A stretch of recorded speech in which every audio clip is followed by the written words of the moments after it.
share this with anyone because it makes us seem so lower middle class. But you have to know my wife. Please. A rogue recalls his callow youth. All the women I've known in the biblical way can be viewed as three parts of a set. There were those whom I'd marry and those whom I'd pay, and those I'd prefer to forget. Now don't misconstrue me or try to see through me. I'm neither a crumb nor a cad. But the ladies, all smiles, who gave in to my wiles, told me in parting I wasn't half bad.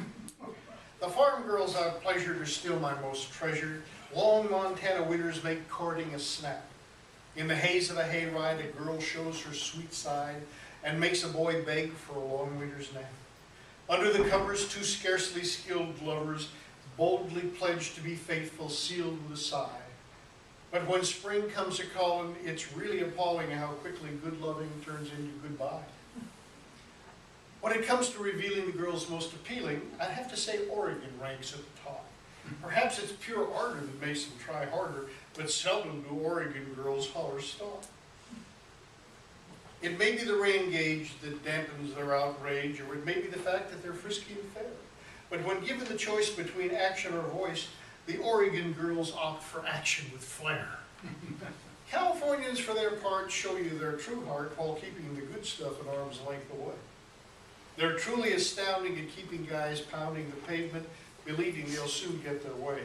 The truth is misleading. This siren call's pleading surely leads to a helping pain on the side.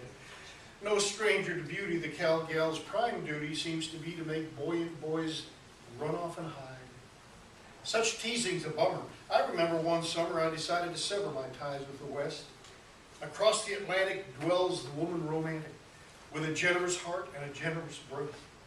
Now I knew not all girls were ready to indulge in such heady, reckless abandons of the virtues I sought, but I found a trio who thought me their hero and set out to ravish me ready or not.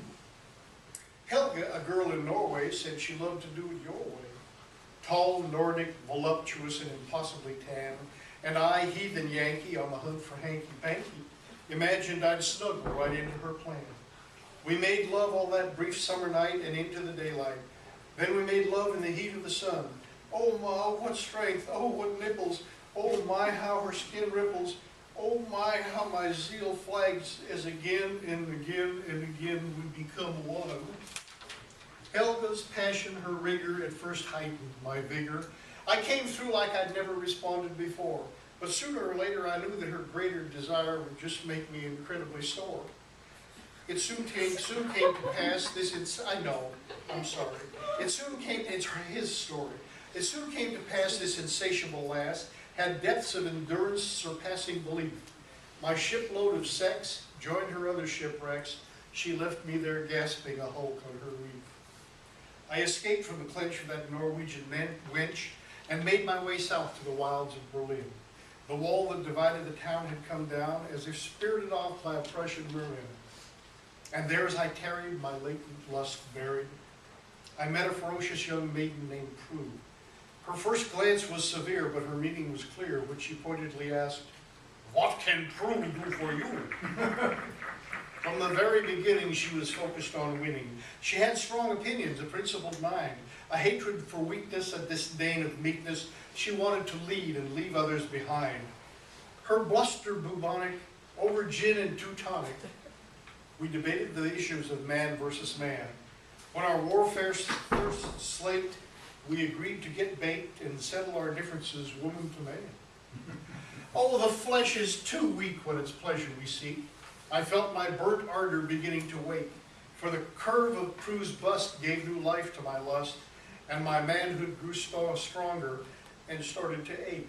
I gave into the feeling and sent poor Prue reeling, discarding my frank man of reason disguise. I gave her a grilling in Montana's best grilling, and finished by telling Montana's best lies. Now house-trained Prue kept me enthralled throughout most of the fall, till the leaves turned to orange and a nice shade of red. But when Prue fettered fairy said she wanted to marry, I told her I wanted to be merry instead. So late one autumn night, I caught a quick flight to the Czech Republic where the pickings were fine. As I wrote in my log, I alighted in Prague, and there I determined to make Praguers mine. I wooed many a lassie, each one of them classy. Prague is the Paris of East Europe, it's said. I spread my charms ever, determined to never linger longer than needed in one woman's bed. But fate screwed me badly. I fell in love madly with Irena, a lithe spirit who spurned my advance. She swore no was her final answer. I'd heard she was a pole dancer, but I later learned she was a ballerina from Gdansk. Through the new year I begged her and finally pegged her, but alas, her birth control method was faux. As winter morphed into spring, she demanded a ring, announcing we'd soon welcome a bouncing baby beau. So I married the chick who by then was quite thick, and we settled back home in a house by the woods. Now I spend my time lately in lodgings less stately, firmly wed to the girl who delivered the goods.